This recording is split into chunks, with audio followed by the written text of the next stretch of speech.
It doesn't feel all that long ago that I was here reviewing the first Half-Past Fate game.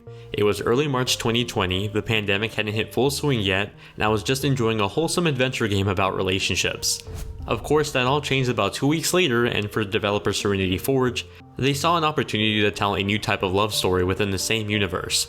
Half-Past Fate Romantic Distancing continues the original game story, now with a new couple during the start of the pandemic.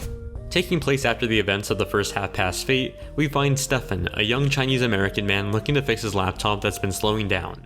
That's how he comes across Robin, a tech support employee at the local electronics store. The two quickly hit it off and agree to go on a date, unbeknownst to them that the lockdown was just hours away from being announced. The rest of the very short, hour-long story encompasses the highs and lows of their relationship while dealing with the unusual circumstances placed upon them. From a writing perspective, I found it incredibly fascinating for this series to take on such a modern topic in a short amount of time.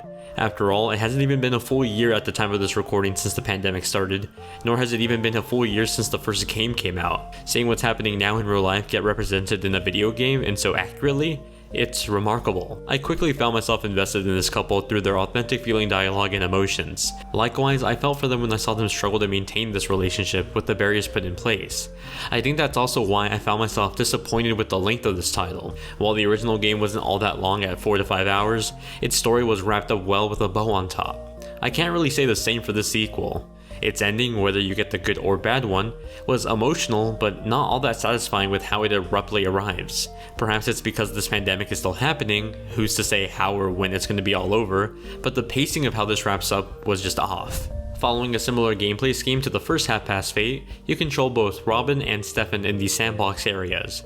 Being the pandemic, you can't go very far out of your own respective homes. Gameplay is left to interacting with objects around you, going on virtual dates with your significant other, and choosing the dialogue tree you think best suits the situation. While most of the dialogue options don't diverge the results of the story all that much, the two separate endings were at completely different ends of the story spectrum. I appreciated that, albeit one ending definitely hurt to watch. With that said, its gameplay is less puzzle-centered than the first game, leaning toward being a more interactable than average visual novel. I didn't have a problem with it though. Except for the endings, I thought the rest of the story's pacing fit well with the gameplay mechanics, and the simple controls made the riveting story easily approachable. Sure, there could have been more adventure game-oriented puzzle solving, but I wasn't bothered by the minimal amount.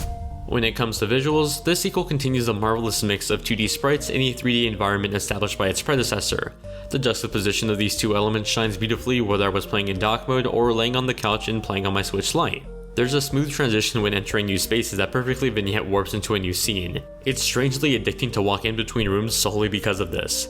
The amount of detail in the pixel work was great, and I truly appreciate the larger scale pictures I got depicting the virtual dates. Those were always cute and charming. Overall, I enjoyed the aesthetic that Serenity Forge went with for this title and the series in general. It's a look I think looks phenomenally well, and one I hope more developers adopt with sprite-based games.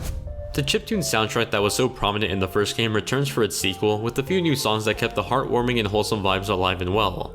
Along with the warm colored tones and the cute pixel art, the entire presentation felt charming and inviting. I love the little touches of audio mixing too, like having a song change how it's being outputted when heard over a video call and in the actual room it was being played in. I can see some of the improvements in the mixing were made since my criticisms of the abrupt music transitions in the first game.